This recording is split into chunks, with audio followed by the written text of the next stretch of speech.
महिला जो है एक अगर हम देखें तो काफ़ी सैक्रिफाइसेस करती है। कई बार करियर का भी सैक्रिफाइस करती है, क्योंकि देखें तो एक जननी एक महिला ही होती है। आए दिन अलग अलग केसेस भी सुनने को मिलते हैं हमें कि डॉक्टरों के साथ ये हुआ वो हुआ। उसमें महिलाओं पे जो अत्याचार है बहुत ज़्यादा है। उसमें महिला को जितना हम आगे बढ़ाएंगे उसी से देश की प्रगति और अच्छे से होगी। ऐसा नहीं है कि पुरुष आगे नहीं बढ़ना चाहिए, पुरुष भी आगे बढ़ना चाहिए। अब कुछ सालों से हम ये देखने लगे हैं कि महिलाओं को अब अपॉर्चुनिटीज जो है अच्छी मिलनी शुरू हुई है। उससे पहले थोड़ा सा मुश्किल रहता था महिलाओं के लिए। अगर आप डॉक्टर्स में देखें तो अभी आने वाली पीढ़ी में तो कहीं ना कहीं एक चिकित्सक को इमरजेंसी ड्यूटीज़ जो करनी पड़ती हैं उसको घर थोड़ा सा कहीं ना कहीं ये होता है कि घर पे कोई और देख ले, मेरे को मेरा पेशेंट देखना है, या वो पेशेंट छूटेगा या घर छूटेगा, वो वाला एक प्रॉब्लम होता है। दूसरी चीज़ अगर आप देखें तो अस्पताल के अंदर सुरक्षा बहुत ज़रूरी है। एक महिला जाती है, आज भी काफ़ी लोगों का प्रवृत्ति वैसा रहता है कि महिला है तो फिर वायलेंट हो जाते हैं, थोड़े हिंसक से हो जाते हैं, थोड़ा आवाज़ ऊंची हो जाती है। अब रात की ड्यूटी जैसे कर रही है महिला, उसमें फैमिली का सपोर्ट बहुत आवश्यक रहता है। तो वो चुनौतीपूर्वक है महिला के लिए आज भी, क्योंकि कहीं ना कहीं घर भी संभालना है महिला को, बाहर भी देखना है, और चिकित्सक क्षेत्र में इमरजेंसी ड्यूटी जो आती हैं उसमें सबसे ज़्यादा चुनौतीपूर्वक रहता है महिला के लिए। मेरी सोच है कि लोगों का भला होना चाहिए, थोड़ी सेवाएं उस हिसाब से होनी चाहिए। तो उस हिसाब से यहाँ का जो भी रोगी हैं उनको एक सेवा मिलना, एक अच्छी केयर मिलना, उसमें एडवांटेज है। आप जो इलाज कर रहे हैं वो इलाज आप समझाएं, है ना। ये नहीं कि जल्दबाजी में लिखा तो पता नहीं चला, फिर उससे कुछ साइड इफेक्ट हुआ तो पेशेंट आपके पास। मैं बोलूँ तो विमेंस डे की जगह आप हर रोज़ अगर महिला को सम्मान देंगे तो वही बहुत है। अपलिफ्टमेंट, एम्पावरमेंट जो होता है महिला को, अगर आप हर रोज़ देंगे, अगर उसको जो है इतनी आज़ादी देंगे कि वो अपने करियर पे अपनी इच्छा से, अपनी स्वेच्छा से अपना करियर चुने, अपना काम चुने, तो विमेंस डे की हमको ज़रूरत ही नहीं पड़ेगी। आप देख रहे हैं राष्ट्र न्यूज चैनल।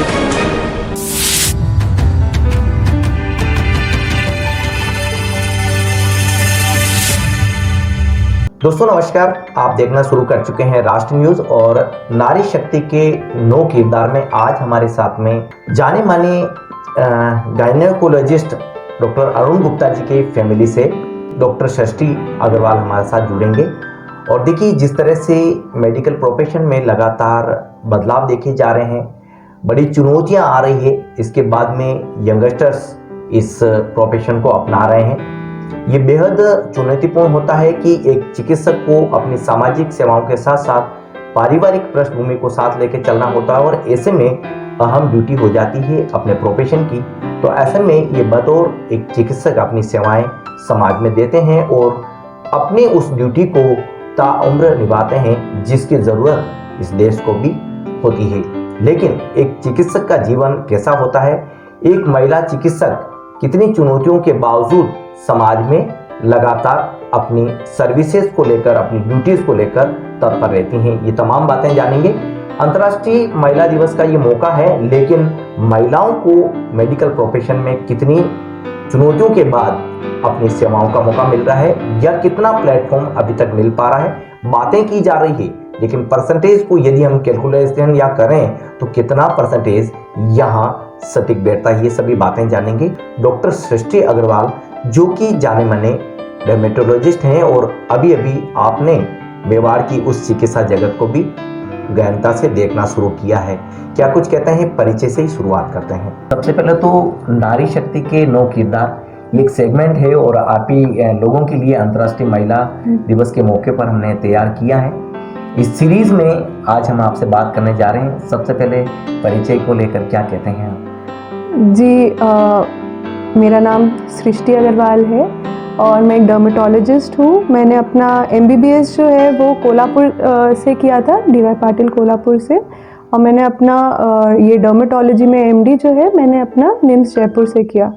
उसके बाद काफ़ी जगह प्रैक्टिस करने के बाद कॉरपोरेट वर्ल्ड भी देखा है और मेडिकल कॉलेजेस भी देखा है, अब प्रैक्टिस का वर्ल्ड भी देख रहे हैं। तो जैसे जैसे मैंने काफ़ी कुछ करने के बाद अब मैं उदयपुर में 1-1.5 साल हो गया है मुझे प्रैक्टिस करते हुए और यहाँ पे भी लोगों से बातचीत करते हुए, तो अच्छे से अब मैं समझ पा रही हूँ यहाँ के एनवायरनमेंट को। जी हाँ जी। अंतर्राष्ट्रीय महिला दिवस का ये मौका हाँ है जी। और एक दिन ये बहुत ही अपने यादगार या यूं कह सकते हैं कि बहुत ही अलग अंदाज में लोग मनाते हैं, खासकर महिलाओं के लिए विशेष एक अवसर, एक उत्सव बन गया है। लेकिन समाज में महिलाओं का हर रोज सम्मान हो, हाँ जी। हर रोज उनके लिए प्लेटफॉर्म हो और हर रोज उनकी एक्टिविटी को देखा जाए, परखा जाए, क्या कहते हैं आप? देखिए क्या होता है, एक महिला जो है, एक अगर हम देखें तो काफ़ी सैक्रिफाइसेस करती है, कई बार करियर का भी सैक्रिफाइस करती है, क्योंकि देखें तो एक जननी एक महिला ही होती है, बच्चे का देखभाल करना, घर का देखभाल करना, वो सब करते करते काफ़ी चुनौतियाँ भी पड़ती है। जैसे कि आप अगर चिकित्सा के इसमें ही देख लें, आए दिन अलग अलग केसेस भी सुनने को मिलते हैं हमें कि डॉक्टरों के साथ ये हुआ वो हुआ, उसमें महिलाओं पे जो अत्याचार है बहुत ज़्यादा है। तो महिला का सम्मान अगर हम हर रोज़ करेंगे तो उसमें महिला को जितना हम आगे बढ़ाएंगे उसी से देश की प्रगति और अच्छे से होगी। ऐसा नहीं है कि पुरुष आगे नहीं बढ़ना चाहिए, पुरुष भी आगे बढ़ना चाहिए, पर कहीं ना कहीं अब कुछ सालों से हम ये देखने लगे हैं कि महिलाओं को अब अपॉर्चुनिटीज़ जो है अच्छी मिलनी शुरू हुई है। उससे पहले थोड़ा सा मुश्किल रहता था महिलाओं के लिए। तो इसी तरीके से अगर आगे बढ़ेंगी महिलाएं तो बेटी बढ़ाओ बेटी पढ़ाओ वो वाला जो है वो ज़रूरी है ना। तो वही चीज़ है कि बेटी बचाओ बेटी पढ़ाओ अगर हम करेंगे तो फिर उससे आगे का डेवलपमेंट जो है कंट्री का अच्छा रहेगा। उससे ये मेरा अपना मानना है जी। हाँ जी। अब जैसे हम समानता की बात कर रहे हैं, हाँ। आप ही के प्रोफेशन में महिलाओं के लिए समानता की कितनी बात अभी तक हो पाती है, अगर हम परसेंटेज को कैलकुलेशन के तौर पर देखें तो? हाँ जी, देखिए ऐसा है कि अगर आप डॉक्टर्स में देखें तो अभी आने वाली पीढ़ी में तो कहीं ना कहीं अच्छा परसेंटेज मिल रहा है, पर अगर आप पुरानी पीढ़ियों में जाएं तो 20-30% तक का ही रहता था। आज के डेट में 40 तक का तो अच्छा आता है कि, लेकिन वही महिला आगे कितना और पढ़ रही है, MBBS कर लिया, एक बेसिक कर लिया, उसके आगे जो महिला जा रही है 30% 40% तक अब जाके जाने लगी है। अब हम देखते हैं महिलाएं अपना प्रोफेशन अपना करियर पे थोड़ा फोकस होने लगी हैं। तो कहीं ना कहीं अब जाके पिछले 4-5 सालों में थोड़ा इक्वालिटी आना शुरू हुआ है अगर मैं देखूं तो, और अच्छी चीज़ है ये देखा जाए तो एक तरीके से, है ना जी। हाँ। अब शशि जी बात करते हैं यहाँ ड्यूटीज़ की। हाँ जी। एक समाज के लिए महिला चिकित्सक का हाँ बनकर उस समाज के लिए डेडिकेशन के साथ में हाँ जी ड्यूटीज़ को हाँ जी निभाना कितना चुनौतीपूर्ण आप मानते हैं, घर समाज हाँ परिवार जी। साथ? देखिए ऐसा है कि जब आपको इमरजेंसी ड्यूटीज़ करनी पड़ती हैं, देखिए एक चिकित्सक को इमरजेंसी ड्यूटीज़ जो करनी पड़ती हैं उसको घर थोड़ा सा कहीं ना कहीं ये होता है कि घर पे कोई और देख ले, मेरा पेशेंट देखना है, या वो पेशेंट छूटेगा या घर छूटेगा, वो वाला एक प्रॉब्लम होता है। दूसरी चीज़ अगर आप देखें तो अस्पताल के अंदर सुरक्षा बहुत ज़रूरी है। एक महिला जाती है, आज भी काफ़ी लोगों का प्रवृत्ति वैसा रहता है कि महिला है तो फिर वायलेंट हो जाते हैं, थोड़े हिंसक से हो जाते हैं, थोड़ा आवाज़ ऊंची हो जाती है। अब रात की ड्यूटी जैसे कर रही है महिला, उसमें फैमिली का सपोर्ट बहुत आवश्यक रहता है। तो वो चुनौतीपूर्वक है महिला के लिए आज भी, क्योंकि कहीं ना कहीं घर भी संभालना है महिला को, बाहर भी देखना है, और चिकित्सक क्षेत्र में इमरजेंसी ड्यूटी जो आती हैं जी, उसमें सबसे ज़्यादा चुनौतीपूर्वक रहता है महिला के लिए। जो ये मैंने भी अपने करियर में देखा था जी, जो देखा है और समझ में आता है कि महिला के लिए थोड़ा चुनौतीपूर्वक रहेंगी। अभी हम आप ही की फैमिली की बात करें तो डॉक्टर साहब को भी देख रहे हैं, मदर इन लॉ को भी देख रहे हैं, आंटी जी को भी देख रहे हैं जी। जिस सब लोगों की सेवाएं हम देखते हैं तो आज के जो बच्चे हैं, खासकर अभी जो जनरेशन के बच्चे जो पढ़े हैं, उसको निभाने के लिए तैयार होते हैं, तो कितनी चुनौतियां पहले से अभी कुछ प्लेटफॉर्म है। मैं ये मानती हूँ कि पहले से बेहतर इस तरीके से सबसे बड़ा प्लेटफॉर्म इंटरनेट है हमारे पास। जी आज की डेट में जैसे जो हमारे एग्जाम है, नीट की जो परीक्षा होती है हमारी, उसकी तैयारी के लिए हमारे पास लेक्चर्स वगैरह सब इंटरनेट पे ही अवेलेबल हो जाते हैं। जी तो वो एक चुनौती कहीं ना कहीं पार हुई है, पर उतना ही ज़्यादा बच्चा आज की डेट में एग्ज़ाम दे रहा है तो वो कंपटीशन उस लेवल पे बढ़ गया है। पर आप बोले कि मेहनत तो बच्चे को खुद करनी पड़ेगी, लेकिन साधन बढ़ गए हैं। आपके पास इंटरनेट है, आपके पास फ़ोन है, आईपैड है लोगों के पास, आप लेक्चर्स उसमें सुन सकते, चलते फिरते सुन सकते। पहले के ज़माने में ये सुविधाएं तो नहीं थी। देखिए, तो एक ये सुविधा आज की डेट में अच्छी है, जो मुझे लगता है आने वाली पीढ़ियों के लिए काफ़ी लाभदायक भी है। जी इंटरनेट की जो सेवा एक है, कहीं ना कहीं बहुत लाभदायक रहती है इसमें। जी सृष्टि जी, जैसा कि हम अमूमन देखते हैं महिला चिकित्सक है तो ज़्यादातर या तो गायनेकोलॉजिस्ट ये इस प्रोफेशन को देखेंगे, ये ब्रांच देखेंगे। थोड़ा बहुत बदलता हुआ जो अभी समय है उसके हिसाब से भी देखते हैं तो एक दो ब्रांचेस में हम और कुछ देख पाते हैं। लेकिन जैसा कि अब आप डर्मेटोलॉजिस्ट इसको आपने सेलेक्ट किया है, ये थोड़ा सा डिफरेंट अभी सिलेक्शन का आया है, क्राइटेरिया चेंज हुआ है। इस क्राइटेरिया को लेके क्या कहते हैं? देखिए, ऐसा है कि अब ब्रांचेस हैं, ब्रांचेस में आगे जैसे डर्मेटोलॉजी में तो नहीं, लेकिन आप आगे फेलोशिप्स वगैरह कर सकते हैं। तो जैसे कि आज की डेट में आपके पास चॉइसेस हैं काफ़ी महिलाओं के पास, और मैंने जो देखा है, ट्रेंड देखा है, महिलाएं ज़्यादा मुश्किल ब्रांचेस में पता नहीं क्यों नहीं जाना चाहती हैं। मेरा चॉइस था क्योंकि पसंद था सब्जेक्ट, ऐसा है। शायद महिलाएं और कुछ अच्छा भी कर पाएगी अगर। हाँ, बिल्कुल बिल्कुल, ऐसा नारी शक्ति में इतनी हिम्मत है कि वो कुछ भी कर सकती है, तो फिर बिल्कुल अच्छा कर सकती है महिलाएं। तो मेरा ये मानना है कि सर्जिकल ब्रांचेस में थोड़ा कम जाती हैं, जो मैंने देखा है। सर्जिकल ब्रांचेस में महिला गायनी में चली जाएंगी, गायनी में अच्छा करती है महिलाएं, पर सर्जिकल ब्रांचेस और जैसे होती है आगे से, जैसे सुपर स्पेशलिटी भी है आजकल, उसमें महिलाएं थोड़ा कम जाना पसंद करती हैं। डर्मेटोलॉजी बहुत अच्छी ब्रांच है, मैं बिल्कुल मना नहीं करूँगी, पर हम लोग जो है, जैसे मैंने फेलोशिप करी है, लेकिन लोग अपने हाथ रोक लेते हैं फेलोशिप्स करने से, आगे और चीज़ें सीखने से। वो महिलाओं को नहीं रोकना चाहिए, करियर में आगे बढ़ना ही चाहिए।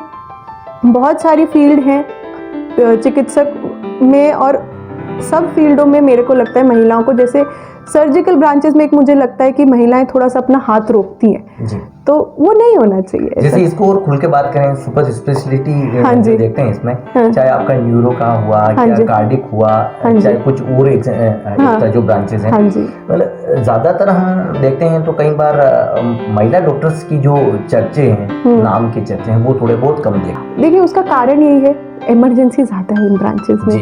महिलाएं, चुनौतियाँ भी ज़्यादा हैं इसमें, तो महिलाएं थोड़ा सोचती हैं घर बार देखना है तो अपने हाथ को रोक लेती हैं। पर ये सही सोच नहीं है, मेरे अनुमान में ये सही सोच नहीं है, क्योंकि हम चिकित्सक बने हैं, जो पेशेंट आया है उसकी सेवा करने के लिए बने हैं, तो कहीं ना कहीं हमें अपना रोगियों से और सेवाओं से अपना हाथ नहीं रोकना चाहिए।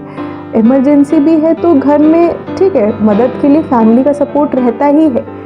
तो न्यूरो, कार्डियो, आप यहाँ तक कि ऑर्थो में भी देखेंगे महिलाएं ज़्यादा जाना नहीं चाहती हैं। पर अगर इस तरह की ब्रांचेस में महिलाएं, अगर महिला डॉक्टर्स अगर ज्यादा बढ़ चढ़ आएगी तो भारतीय चिकित्सा पद्धति में एक बड़ा बदलाव भी देख पाएंगे हम। बिल्कुल देख पाएंगे, क्योंकि उनके निर्देशन में काफी बड़े काम हुए। निर्देशन में आप देखिए, अपने देश में भी निर्देशन में जहाँ पे भी औरतें आगे आई हैं, महिलाएं जहाँ पे भी आगे आई हैं, वहाँ पे देश का निर्माण अच्छा ही हुआ है।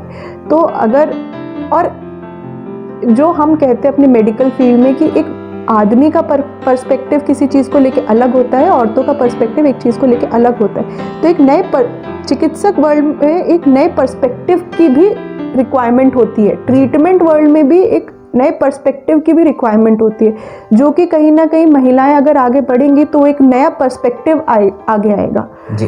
वो एक अपना नया पर्सपेक्टिव लाएंगे तो डेवलपमेंट ही होना है उससे, डेवलपमेंट। हाँ, एंड इलाज करने में, सेवाएं करने में डेवलपमेंट की सबसे ज़्यादा ज़रूरत रहती है। जी तो कहीं ना कहीं महिला अगर इन फील्ड में आगे आएंगी तो बेहतर ही है जी हमेशा। जी। अब एक सवाल ये भी है कि जब से आपने अपनी सेवाएं रेगुलर की हैं, हाँ जी, उदयपुर का जो कल्चर है हाँ जी, और यहाँ का जो पेशेंट है, हाँ कितना रेशो, क्या कुछ आप देख पा रहे हैं? और एक बड़ी बात ये भी है कि यहाँ का जो भौगोलिक वातावरण है, हाँ। उसके हिसाब से आप चाहे वो चर्म रोग जो हाँ जो जी, भी इस तरह की हाँ प्रॉब्लम जी। है, वो क्या क्या और उसका सोल्यूशन भी क्या है? देखिए, मेरे चर्म रोग के अंदर जो मैंने उदयपुर के वातावरण के हिसाब से देखा है, यहाँ पे पोलन काफ़ी ज़्यादा है तो एलर्जी का काफ़ी रहता है। जी दूसरी बात, जब आप गर्मियों में देखेंगे तो किरणें जो धूप की हैं बहुत डायरेक्ट हो जाती है, तो फोटोडर्मेटाइटिस, धूप की किरणों से जो एलर्जी होती है वो बहुत कॉमनली देखने को मिलता है। जी यहाँ पे कृषि समाज बहुत ज़्यादा है, जी तो कृषि समाज को जो है एक बहुत बड़ी दिक्कत होती है। गाजर घास जो एक छोटा सा पौधा है, जी उससे एलर्जी, ये 2-3 चीज़ें एलर्जी के क्षेत्र में, ये 2-3 चीज़ें बहुत ज़्यादा हमको देखने को मिलती हैं। तो इसका बचाव, सबसे अच्छा बचाव जो है कि पहले तो आप समझिए आपको किस चीज़ से एलर्जी है, ठीक है। दूसरी चीज़, हम लोग यहाँ का वातावरण थोड़ा सूखा वातावरण है, तो फिर उसको मॉइस्चराइज करना बहुत ज़रूरी है। मॉइस्चराइज करने के लिए कोई बड़ी चीज़ें लेने की ज़रूरत नहीं है। नारियल का तेल हम लोग को सबको पता है, हम लोग के पहले के ज़माने से हर कोई बताता है नारियल का तेल सबसे शुद्ध है मॉइस्चराइज करने के लिए। नारियल का तेल इस्तेमाल करें, ठीक है। नारियल का तेल कम से कम दिन में 2 बार इस्तेमाल करें। जब सूखा वातावरण है, जब नमी वाला वातावरण है, जो कि यहाँ पे थोड़ा कम आता है, बारिश का मौसम कम आता है, उस समय पे अपने को जो मेडिकेटेड पाउडर्स हैं उनका इस्तेमाल यहाँ पे करना पड़ता है, क्योंकि वो एक कृषि समाज है तो पसीना आएगा, इन्फेक्शंस होंगे, वो वाली दिक्कत आ जाती है। धूप से बचाव के लिए, धूप से बचाव के लिए हर कोई धूप की बचाव की क्रीम अफोर्ड नहीं कर सकता। देखिए, साफ सी बात यही है, बहुत सिंपल सी चीज़ें हैं कि आप जो है कैप पहन सकते हैं, कैप पहनेंगे चेहरा अपने आप ढक जाएगा, कैप आएगी। छाता लेके जा सकते हैं, छाता लेके जाएंगे। औरतें जो घूंघट करती हैं वो नॉर्मल कपड़े की जगह थोड़े मोटे कपड़े से घूंघट कर लें, चेहरा ढक जाएगा। पूरे बाजू का कपड़ा पहन लें। तो ये धूप की एलर्जी का साधारण तरीकों से इलाज भी नहीं कहूँगी, बचाव है ये साधारण तरीकों से। लड़कियां हैं, अमूमन हेलमेट का चलन तो उदयपुर में नहीं है अभी, तो ट्रेन में बहुत ज़्यादा नहीं देखा जाता है, बिल्कुल नहीं है। प्रशासन अपने लेवल पर प्रयास करता है, वो अलग बात है, सुरक्षा भी एक बहुत बड़ा मैटर बनता है। हाँ जी, लेकिन आपने ऑल ओवर देखा होगा, हाँ जी, खूबसूरत सिटी में अपने आप को एक अपना अलग ट्रेन है, सबका अपना पैशन भी है, तो ऑल ओवर इनके लिए भी क्या सलाह आप देते हैं? क्योंकि अंतर्राष्ट्रीय महिला दिवस है, हाँ जी, और नारी शक्ति के लिए तो बात प्राथमिकता से होनी चाहिए। हाँ जी। देखिए, आजकल उदयपुर के अंदर क्योंकि इतने कॉलेजेस हैं, ज़्यादातर यंगस्टर लड़कियां ही ज़्यादा हैं यहाँ पे, तो इनके लिए मेरा ये रहेगा कि खान पान पे थोड़ा सा ध्यान दें। खान पान का थोड़ा सा ऐसा है कि सुंदर सिटी है, सबको अच्छा लगता है बाहर जाए, लेक के बगल में बैठे खाए पिए, पर थोड़ा सा अपना खान पान सही रखेंगे तो जो आगे आने वाली बीमारियां हैं उनसे बचाव रहेगा, थोड़ा सा हेल्थ वाइज सही रहेगा। हम इसी सुंदरता को, अगर हम लड़कियां जो है अच्छी तरीके से योग करें तो फिर सुबह उठ के लेक के साइड में खाने की जगह आप वॉक पे भी जा सकते हैं, वॉक पे जाए तो अच्छा आपको रहेगा। उसके अलावा यहाँ की लड़कियां जो है पढ़ाई लिखाई में, करियर में आगे बढ़े, अपने आप को रोके नहीं किसी भी चीज़ से। काफ़ी, मैं सही बात बताऊं तो मेरे पास रोगी जो आते हैं इलाज के लिए भी, वो भी कहते अरे हम तो घर के काम में ही व्यस्त हो गई। नहीं, आप खुद को रोकिए मत, आप पढ़िए, आगे बढ़िए ज़िंदगी में, आपको मदद मिलेगी इन चीज़ों से, है ना। यंगस्टर्स को यही मेरा रहेगा कि आप अपने करियर पे थोड़ा फोकस करें, अपने आप लाइफ रास्ते दिखाती जाती है, रास्ते अपने आप बन जाएंगे। अब जैसा कि आप जिस ब्रांच में हैं, आप पेशेंट को अटेंड कर रहे हैं, आने वाले लोगों के लिए भी हम क्या कहते हैं, कितनी इसमें एडवांटेज है? काफ़ी लोग हैं बिजनेस पॉइंट ऑफ व्यू से सोचते हैं, वो मेरा सोच थोड़ा कम है। मेरी सोच है कि लोगों का भला होना चाहिए, थोड़ी सेवाएं उस हिसाब से होनी चाहिए। तो उस हिसाब से यहाँ का जो भी रोगी हैं उनको एक सेवा मिलना, एक अच्छी केयर मिलना, उसमें एडवांटेज है। क्योंकि यहाँ के रोगियों को ऐसी बेसिक चीज़ें भी शायद नहीं पता है जो उनके लिए लाभदायक हैं, जो उनको शायद एलर्जी से, बीमारियों से दूर रख सके। तो उस चीज़ में मेडिकल फील्ड में तो उदयपुर में काफ़ी अच्छा है कि आप रोगियों की सेवाएं करें, उसको बिजनेस पॉइंट ऑफ व्यू से ना सोचें तो फिर अच्छा एडवांटेज रहेगा। बिजनेस नहीं है ये सेवाओं वाला क्षेत्र है चिकित्सा, और इसको उसी तरीके से देखना चाहिए अपने। आपके प्रोफेशन में एनालिसिस होते हैं, बड़ी मीटिंग्स होती है, बड़े प्रोग्राम्स होते हैं, उस पर भी बात कर रहे हैं। उदयपुर में रेगुलर कुछ न कुछ चिकित्सा की बड़ी एक्टिविटी रहती है। हाँ जी। अभी 2 दिन पहले भी उदयपुर में ये इनोवेटिव आइडियाज़ को लेकर के ये सब कुछ किया जा रहा था। आपके इस प्रोफेशन में अब AI भी टूल जो है वो एक सपोर्टिंग टूल के रूप में अभी हम देखा जा रहा है, और हर कोई इस पर बात इसलिए करता है कि चलिए एक ऑप्शन आई तो हम उसको देखना चाहिए, उसको परखना चाहिए। तो ऑल ओवर ये इनोवेटिव आइडियाज़ को लेकर के जो प्रोग्राम्स हैं, क्या कहते हैं? देखिए, इनोवेटिव आइडियाज़, मैंने जैसे पहले भी बोला कि इलाज में इनोवेटिव आइडियाज़ का बहुत ही ज़्यादा योगदान रहता है। AI, लोग क्या है, डरते हैं कि पूरी तरह रिप्लेस कर देंगे। AI आपको रिप्लेस नहीं कर सकता, AI आपकी हेल्प ज़रूर कर सकता है। कई बार हमें भी चुनौती आती है किसी एक डायग्नोसिस पे, मतलब कि ये बीमारी क्या है उस पे पकड़ने में। उसमें कभी कभी कुछ चीज़ें हम, अगर एक इंसान ही है, मिस आउट कर दें, उसमें कहीं ना कहीं हो सकता है इनोवेटिव आइडियाज़ से जो डिफरेंट ऐप्स हम बनाएं AI की मदद से, उससे मदद मिल सकती है हम लोगों को। अब आप देखिए, छोटे छोटे टूल्स भी अगर हम यूज़ करते हैं तो आजकल इनोवेटिव चीज़ें ही हैं। मेरे फील्ड में जैसे हम लेज़र भी यूज़ कर रहे हैं तो वो एक इनोवेटिव चीज़ ही है जो कि मदद कर रही है इलाज के लिए। एक छोटा सा डर्मोस्कोप होता है, वो डायग्नोसिस में हेल्प ही कर रहा है, तो वो एक इनोवेटिव आइडिया ही था, किसी के दिमाग में आया। तो नई चीज़ों से, नए इनोवेटिव आइडियाज़ से हमेशा तरक्की ही होती है, यही हमने देखा है। तो AI उसमें हेल्पफुल है, रिप्लेस नहीं कर सकता, पर आपको हेल्प ज़रूर कर सकता है, क्योंकि आप भी सब कुछ हो सकता है एक बार में पिन पॉइंट ना कर पाए, तो AI उसमें मददगार हो सकता है। वो कितनी हार्मफुल हो जाती है।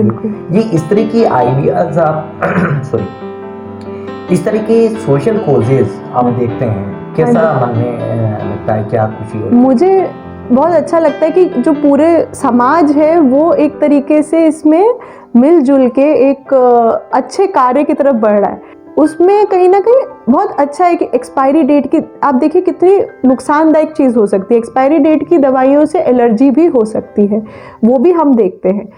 तो एक ये ऐसा मूवमेंट चलाना कि आप एक्सपायरी डेट की इधर उधर ना फेंकें, क्योंकि आप इधर उधर फेंकेंगे जानवरों के पेट में भी जा सकती हैं। छोटा बच्चा है, उसको पता नहीं चलेगा, वो उठा के अगर उसने खा लिया तो वो वाला भी दिक्कत आ सकता है। तो वो सब हार्मफुल चीज़ों से बचने के लिए समाज ने एक ये कदम उठाया, तो ये बहुत अच्छा कदम उठाया है।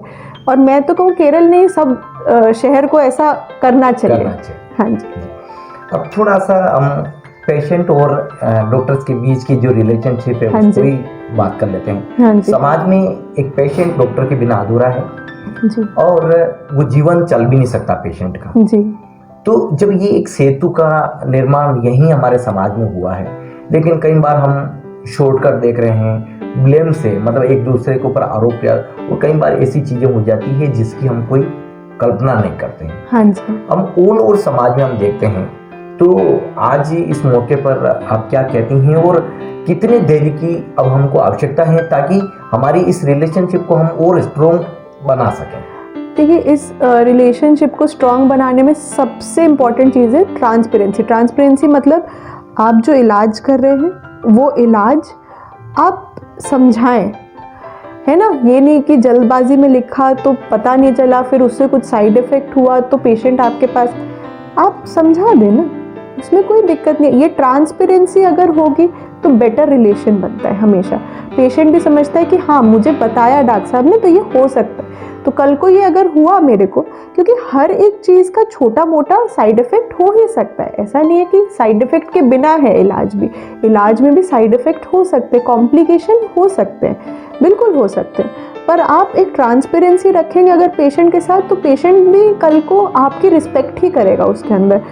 और दूसरी बात, डॉक्टर आपस में एक दूसरे की रिस्पेक्ट करें।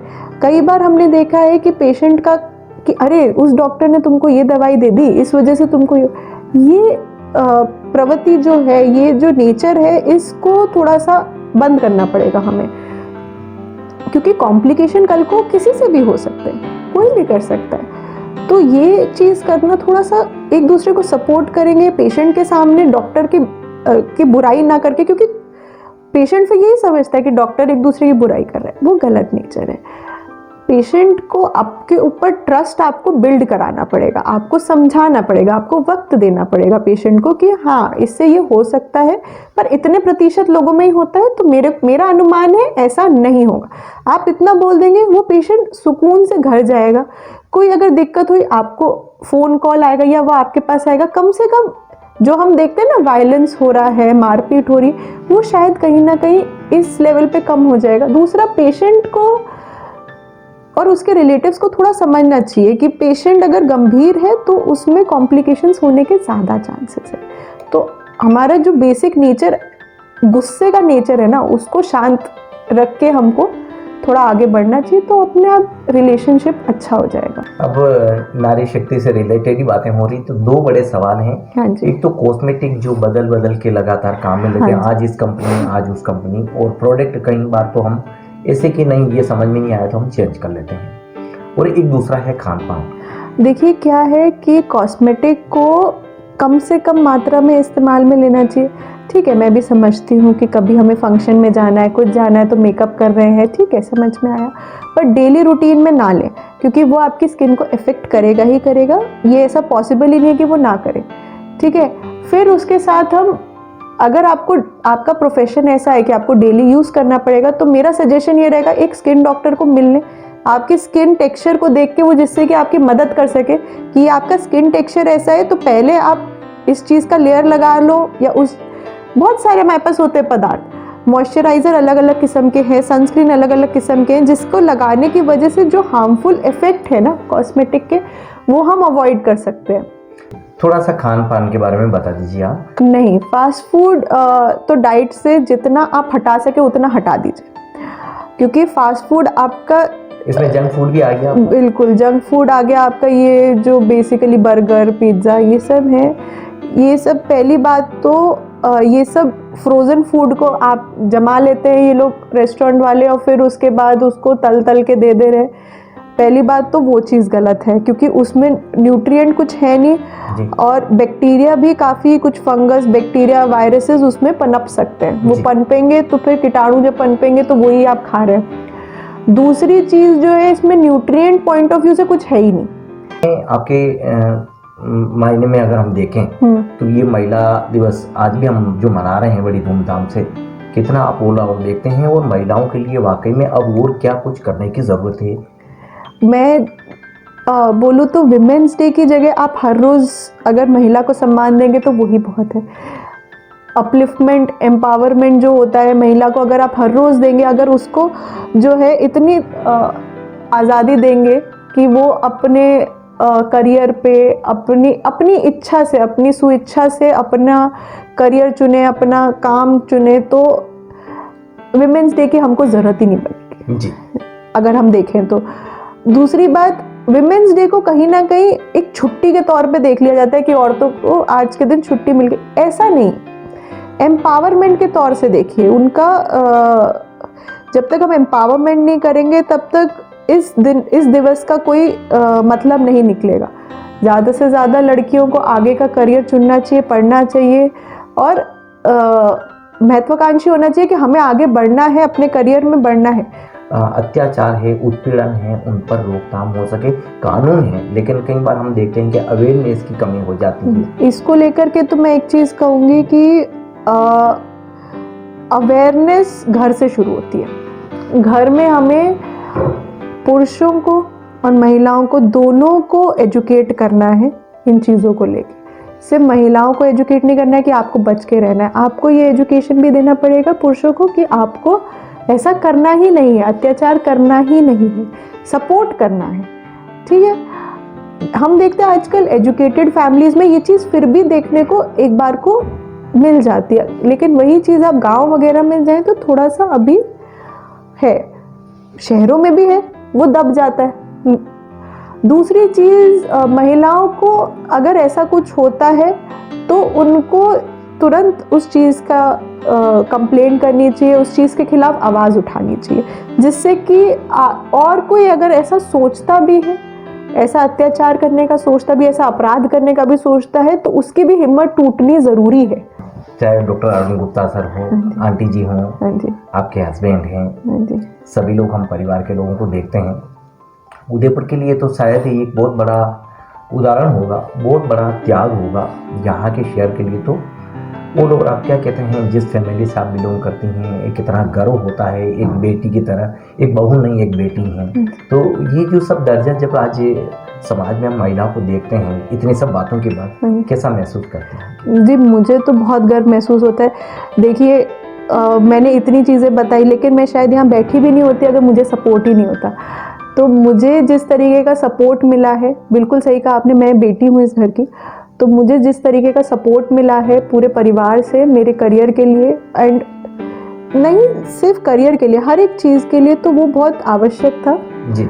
एंड वो चीज़ कहीं ना कहीं हेल्पफुल रही है मेरे लिए, और मेरे को लगता है मेरे लिए आगे भी बहुत हेल्पफुल रहेगी जी। तो सपोर्ट, और मैं ये मानती हूँ कि हर परिवार को करना चाहिए ऐसे सपोर्ट। तो मैं तो बहुत लकी हूँ उस चीज़ में। मेरी तरफ से शुभकामनाएं तो यही रहेंगी कि महिलाओं को खुद को रोकना नहीं है, कि आप आगे बढ़े ज़िंदगी में और अपनी महत्वाकांक्षाएं इतनी रखें कि आप अचीव करें उनको चीज़ों को। जिस तरह से मेडिकल प्रोफेशन में लाख चुनौतियों के बाद बेटियां लगातार अपने डेडिकेशन के साथ जो ड्यूटीज़ दे रही है, ये तारीफ़ों काबिल है।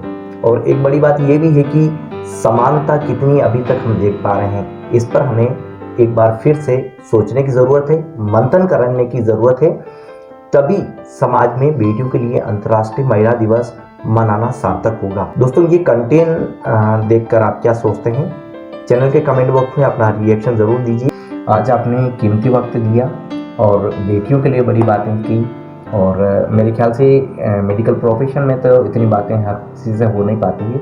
बहुत बहुत धन्यवाद इसके लिए। आपका भी बहुत बहुत धन्यवाद।